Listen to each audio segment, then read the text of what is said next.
Assalamualaikum warahmatullahi wabarakatuh. Perkenalkan, saya Novita Anggraini. Di sini saya mewakili kelompok 3 akan mempresentasikan atau menjelaskan sedikit mengenai project-based learning kami yang berjudul Analisis Real-Time Data YouTube dengan PySpark, Elasticsearch, dan Kibana.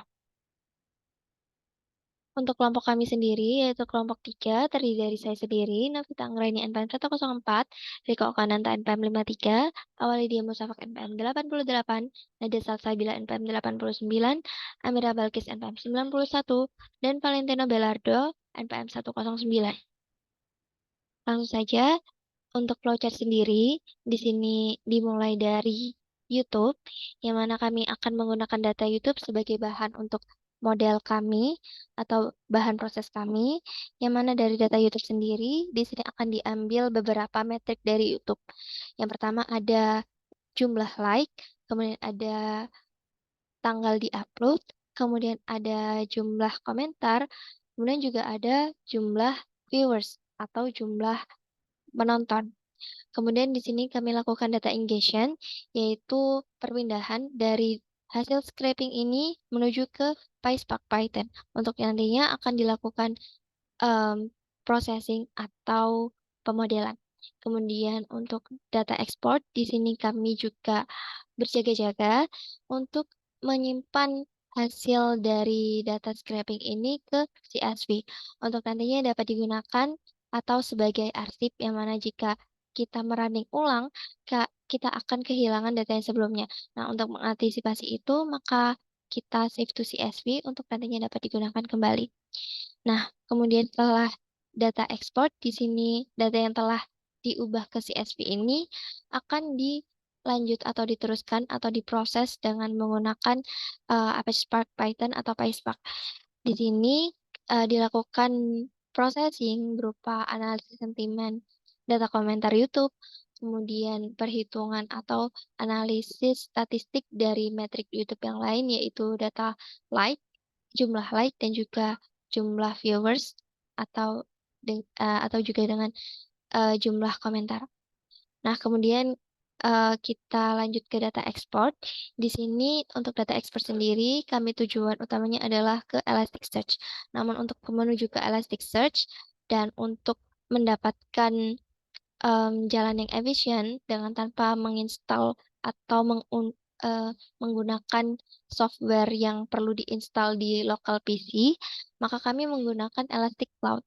Untuk Elastic Cloud sendiri, di sini perlu dibuatkan akun terlebih dahulu untuk nantinya dapat mendapatkan ID cloud, kemudian ada password, dan juga username yang nantinya dapat untuk menyambungkan Elasticsearch melalui Python. Nah, untuk goal utama kami sendiri yaitu data visualization menggunakan Kibana. Untuk Kibana sendiri di sini terhubung langsung dengan Elasticsearch. Nah, untuk yang diperlukan sendiri, yang pertama di sini ada API YouTube dan yang kedua adalah akun Elastic Cloud. Untuk API YouTube sendiri di sini tidak berbayar atau free, namun dikenai limit atau kuota yaitu hanya sebanyak 10.000 unit per hari. Kemudian untuk Elastic Cloud sendiri, akun Elastic Cloud sendiri nantinya kita dapat Cloud ID, kemudian ada username dan juga password. Nah, untuk data yang akan diambil dari YouTube sendiri yang menggunakan API YouTube, yaitu ada viewers count, ada like count, ada comment count, title, channel name, dan date upload. Nah, untuk keywordnya sendiri, keyword ini adalah kata kunci yang akan digunakan untuk mengambil data YouTube, data video YouTube, yaitu Prabowo dan juga Ganjar.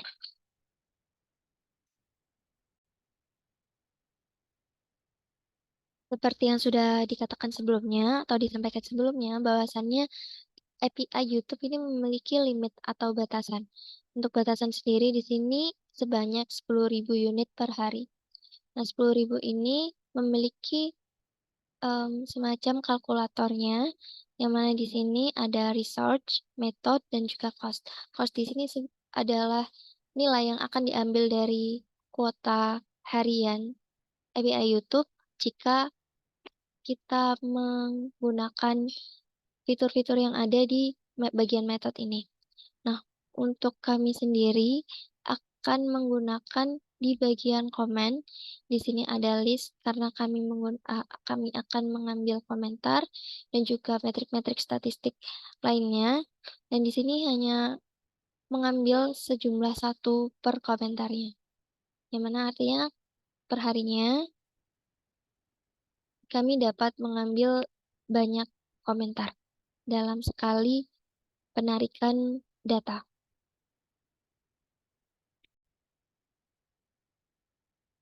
Kemudian untuk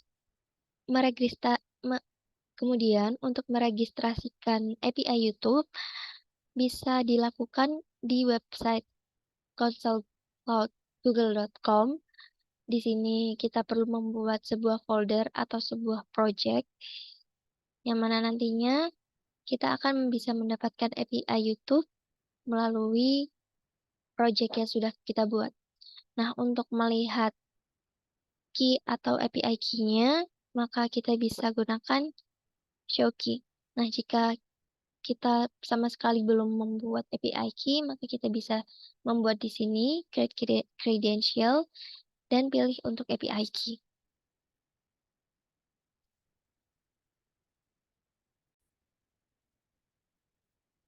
Kemudian langkah selanjutnya, sebelum kita beralih ke program, kita harus meregistrasikan atau membuat akun di cloudelastic.co. Nah, di sini kita akan mendapatkan sebuah Cloud ID, kemudian password, dan juga username, yang mana nantinya ketiga hal itu akan menjadi kunci untuk menjembatani antara Python dan juga Elasticsearch. Nah, untuk pembuatannya sendiri, di sini dapat dilakukan di website cloudelastic.co, yang mana akan di yang mana nantinya akan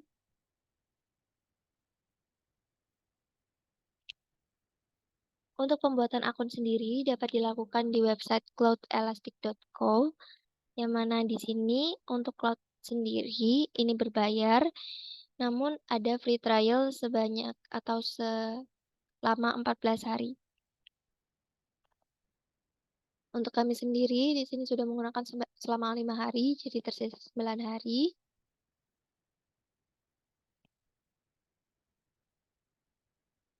Nah, kemudian untuk mendapatkan Cloud ID-nya sendiri, maka di sini klik create. Nah, karena ini free trial, jadi di limit hanya sebanyak 1 deployment saja per akun. Nah, untuk melihat Cloud ID-nya, maka kita cek di sini. Nah, di sini ada Cloud ID. Nah, di sini kita hanya tinggal klik to clipboard, dan nanti akan dikopas saja langsung ke program untuk dapat menyambungkan Python ke Elasticsearch.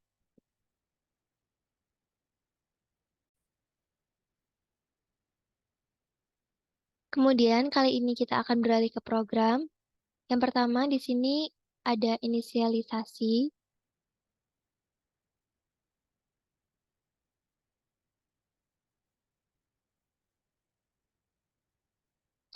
Kemudian kita akan beralih ke programnya.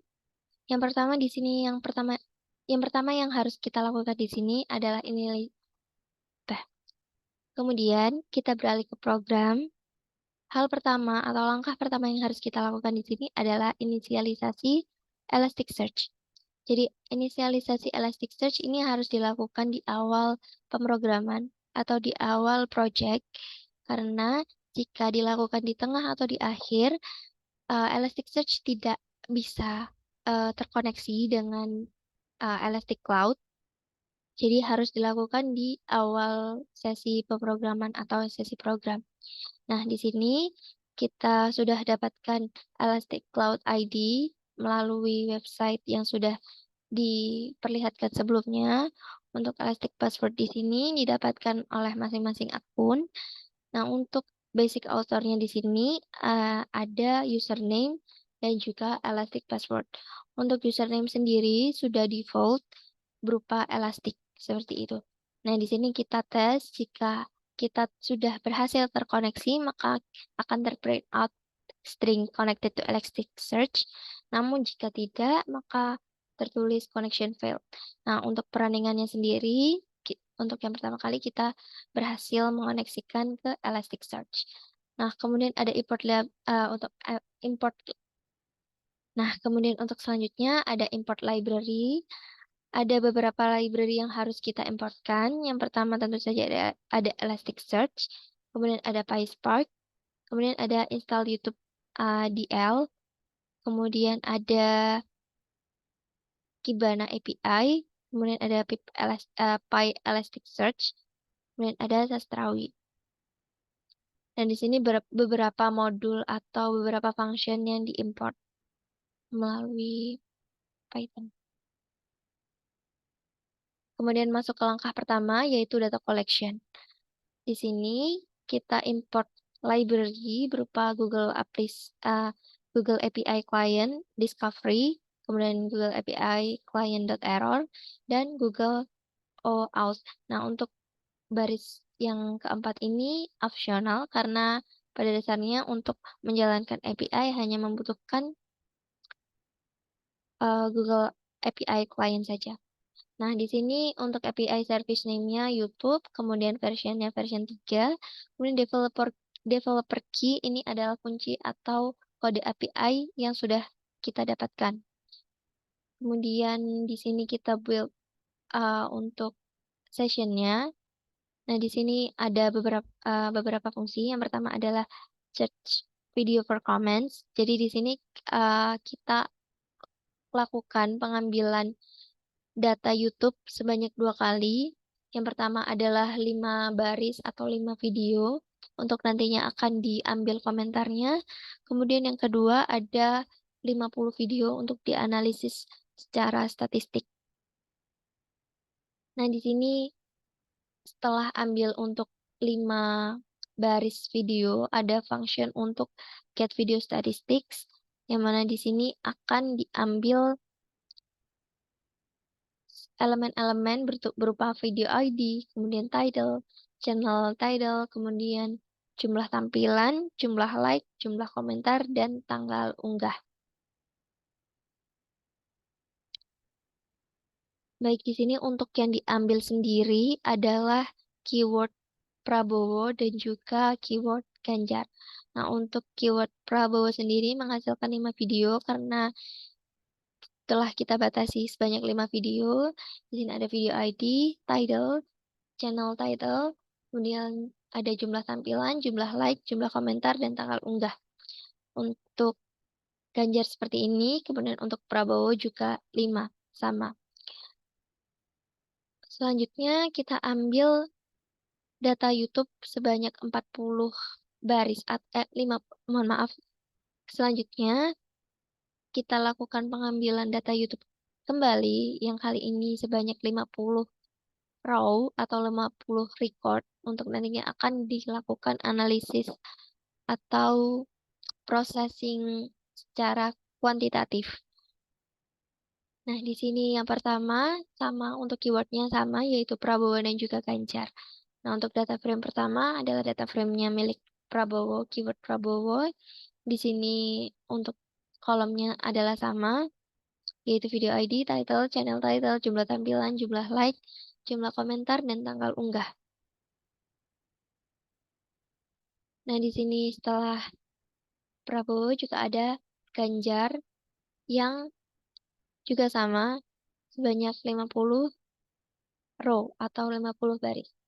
Nah, kemudian kita perlu mengganti tipe data dari setiap kolom yang dirasa perlu.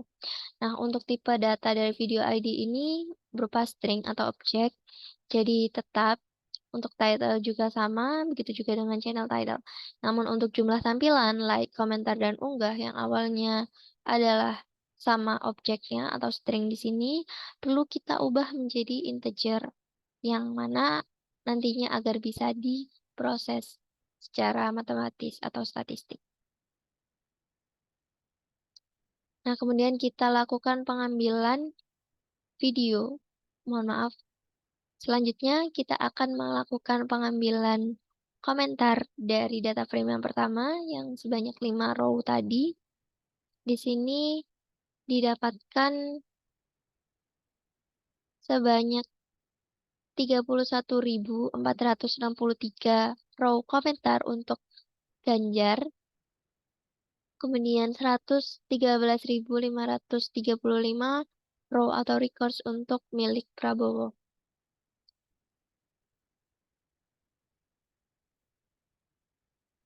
Nah, berikut merupakan data frame-nya. Nah, kemudian kita lanjut ke tahap processing. Untuk data processing sendiri di sini untuk tahap processing sendiri di sini kami menggunakan Spark yang di running di Python melalui library PySpark, melalui bantuan PySpark. Nah, di sini yang pertama ini adalah melakukan analisis sentimen. Untuk analisis sentimen yang dilakukan di sini, kami mengambil data berupa contoh kata-kata yang termasuk analisis sentimen positif dan juga kata-kata yang termasuk sentimen negatif. Untuk datanya sendiri kami dapatkan melalui GitHub yang kami modifikasi berupa penambahan kata-kata yang sekiranya sesuai dengan proyek kami kali ini. Nah, untuk tahap pertama yang dilakukan dalam proses analisis sentimen ini adalah pembacaan stopwords atau penginisialisasian variabel stopwords yang mana nantinya stopwords di sini akan digunakan sebagai kata-kata yang harus dibuang dari komentar-komentar karena akan berpengaruh ke pemrosesan analisis sentimen. Nah, untuk stopword sendiri ini merupakan kata-kata yang sekiranya tidak memiliki bobot yang penting. Seperti di sini ada, adalah, adanya, adapun, yang yakni. Nah, ini kata-kata yang tidak memiliki arti yang begitu penting hanya sebagai kata penghubung atau preposisi. Nah, di sini untuk awalnya digunakan data frame dari Pandas, kemudian diekspor menjadi data frame Spark untuk nantinya akan dapat digunakan. Nah, sama halnya seperti data frame stopwords, data frame dari komentar juga harus diekspor menjadi data frame Spark. Nah, di sini untuk ekspornya sendiri, kita inisialisasi variabelnya, kemudian di sini session Spark yang sedang berjalan, kemudian create data frame. Nah, di sini data frame yang menyimpan komentar-komentar dari Prabowo maupun Ganjar yang di yang berada di environment Pandas. Nah, di sini ini adalah data frame Spark yang sudah jadi. Nah, kemudian kita lakukan cleaning text. Untuk cleaning text-nya di sini per data frame. Jadi di sini data frame pertama di lowercase atau dikecilkan semua hurufnya. Kemudian ada di replace ini untuk menghilangkan karakter-karakter tidak penting seperti emoji, kemudian karakter-karakter seperti tanda titik, koma, garis miring dan lain sebagainya. Nah, untuk tokens di sini adalah men-tokenize atau menggal setiap kalimat yang ada menjadi satuan kata. Nah, hal yang sama dilakukan untuk di F2. Nah, kemudian kita gabungkan dengan menggunakan function union. Nah, di sini kita lakukan pada DF yang barusan digabungkan ini, kita lakukan penghilangan stopwords.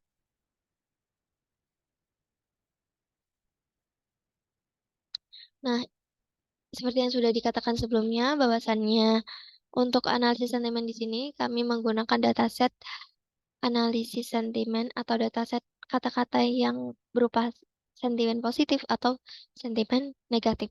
Nah, untuk datanya sendiri diakses melalui GitHub dengan URL seperti ini.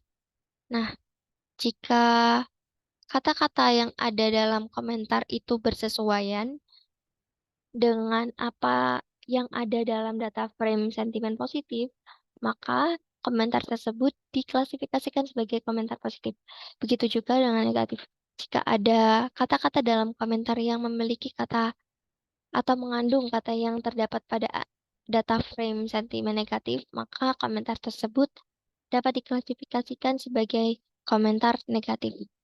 Nah, di sini ini adalah hasilnya dari Prabowo, kemudian ada dari Ganjar. Ada positif, netral, dan juga negatif. Nah, untuk kata-katanya sendiri, untuk positif, sentimen positifnya adalah sebagai berikut. Begitu juga dengan uh, kata-kata yang negatif atau sentimen negatif. Nah, yang berikut merupakan rangkuman dari pemrosesan.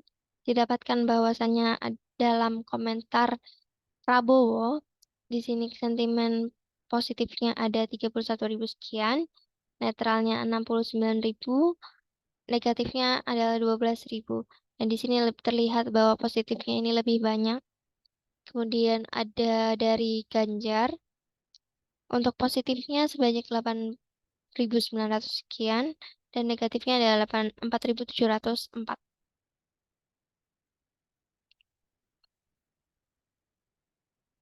Baik, selanjutnya ada pemrosesan panjang komentar. Jadi di sini intinya pada langkah ini kita akan melakukan perhitungan atau penghitungan berapa kata yang ada dalam sebuah komentar. Nah, untuk hasilnya sendiri di sini didapatkan bahwasannya untuk 0 kata lah yang paling banyak, yaitu sebanyak 3.200 sekian.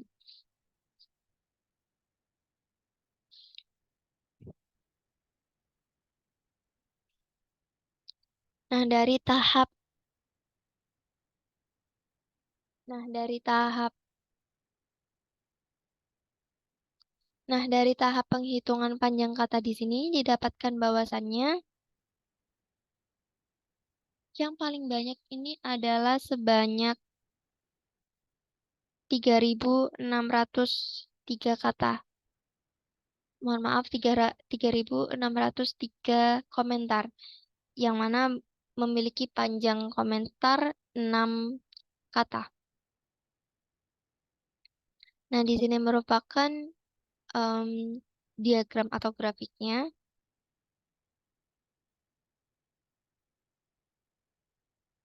Nah, untuk selanjutnya kita dapat lakukan penghitungan kata yang sering muncul dalam komentar.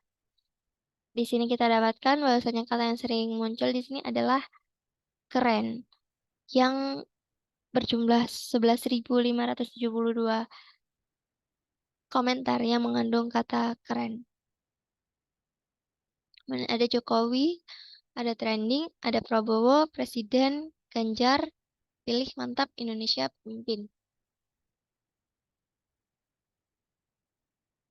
Nah, setelah kita lakukan setelah kita lakukan processing melalui Pandas dan juga Spark di atas, maka selanjutnya kita dapat beralih ke Elasticsearch. Nah, Elasticsearch tadi sudah dilakukan inisialisasi di awal. Nah, selanjutnya kita hanya perlu memindahkan atau mempush data frame, entah dari data frame Pandas atau data frame Spark ke Elasticsearch melalui Elastic Cloud ID yang sudah didapatkan tadi. Nah, di sini ada 4 data yang sudah yang akan dipush ke cloud Elastic Cloud. Nah, di sini ada 4 data yang akan dipush ke Elastic Cloud. Yang pertama dia ada Prabowo DF, Ganjar DF, PDIP DF, dan Gerindra DF. Nah, ini merupakan gambarannya dari skema-skema atau kolom atau data frame. Nah, ini merupakan gambaran dari data frame yang akan dipush ke Elastic Cloud.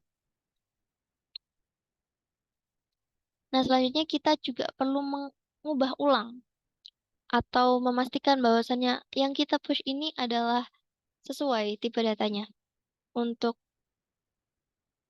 langkah ini yang kembali didefinisikan atau diinisialisasikan adalah dan perlu disetting adalah jumlah tampilan atau jumlah viewers, jumlah like, jumlah komentar, dan tanggal unggah. Di sini kita lihat skemanya.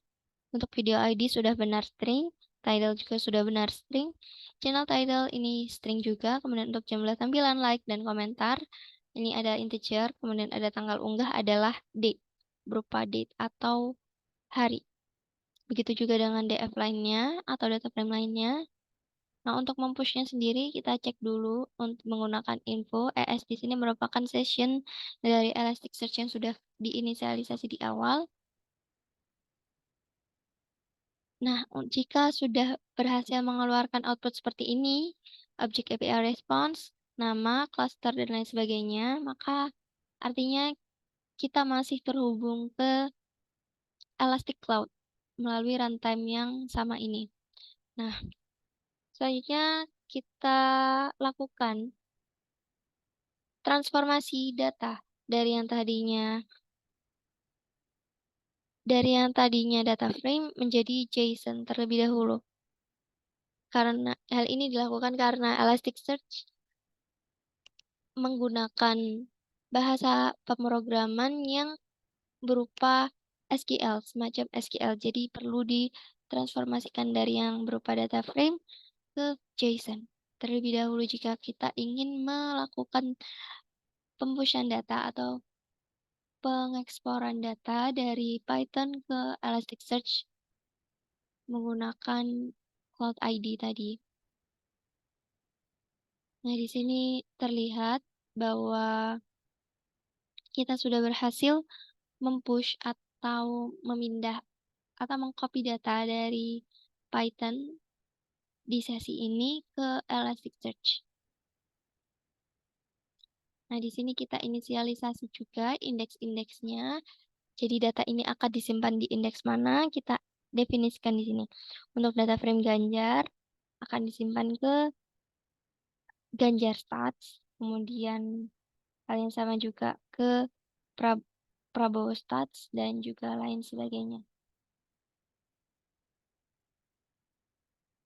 Nah, berikut itu tadi sedikit penjelasan mengenai bagaimana cara kita memindahkan atau mengcopy data dari Python ke Elasticsearch.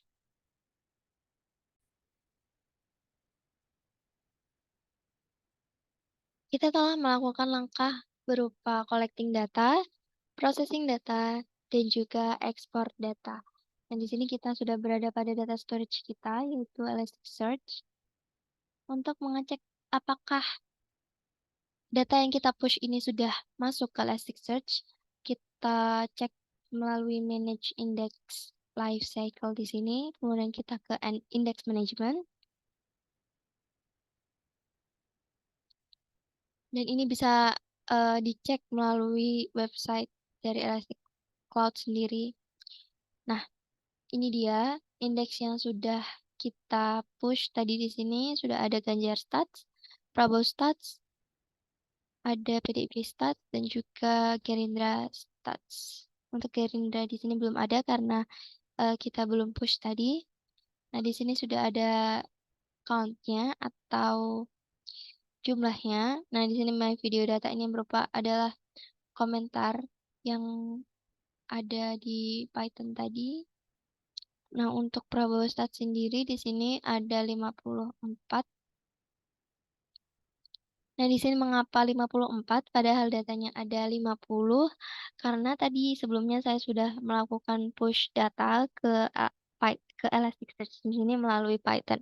Jadi setiap perandingan di sini akan didapatkan data baru dan data baru ini akan menimpa data yang lama dengan metode. Nah, data yang baru di sini akan menimpa data yang lama dengan menghapus data lama yang sekiranya sama. Jadi data yang sama di sini akan digantikan dengan data baru dan data yang lama akan dihapus. Dan di sini kita cek terlebih dahulu untuk Probostats.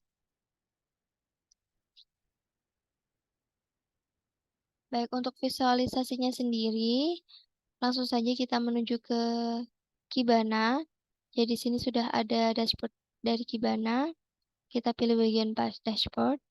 Dan di sini saya sudah membuat. Nah, di sini kami sudah membuat visualisasi dari data-data yang sudah kita push. Nah, di sini ada tabel dari 5 video dengan jumlah tampilan terbanyak yang dimiliki oleh channel dengan nama Sahabat Ganjar Pranowo dengan judul sebagai berikut.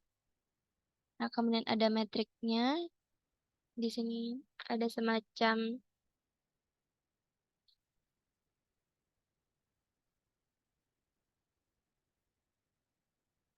Nah, di sini ada semacam metrik yang menampilkan.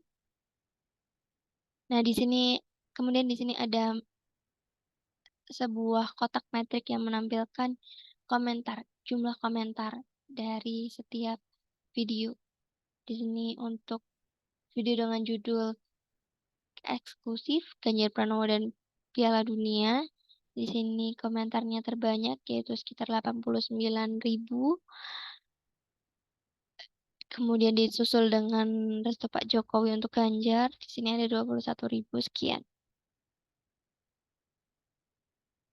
Dan seterusnya. Nah, kemudian ada visualisasi dari jumlah likes terbanyak. Untuk jumlah like terbanyak kita lihat di sini ada dari terharu Pak Ganjar baik banget. Nah, dengan jumlahnya adalah 895.000 sekian.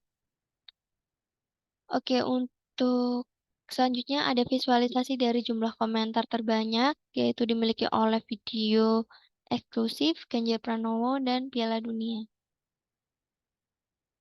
Untuk selanjutnya ada di sini juga ada visualisasi dari komentar terbanyak juga.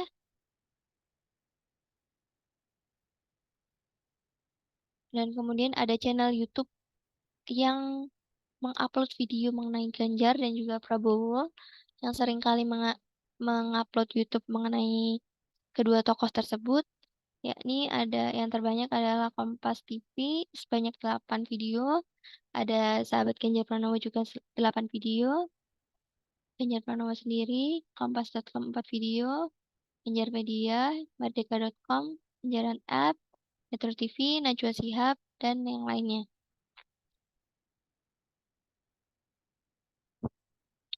Ini juga memvisualisasikan hal yang sama, kemudian begitu juga dengan visualisasi yang ini.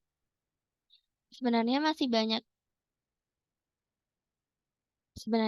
banyak data yang dapat kita visualisasikan. Untuk melakukan atau menambah data visualisasi, kita dapat klik di sini, create visualization. Kemudian kita hanya perlu drag and drop apa yang perlu kita visualisasikan.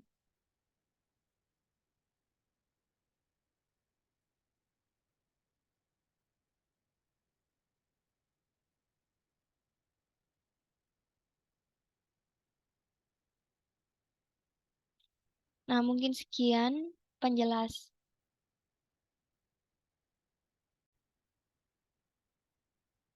Nah, mungkin sekian presentasi dan penjelasan dari kelompok kami. Kurang lebihnya mohon dimaafkan. Wassalamualaikum warahmatullahi wabarakatuh.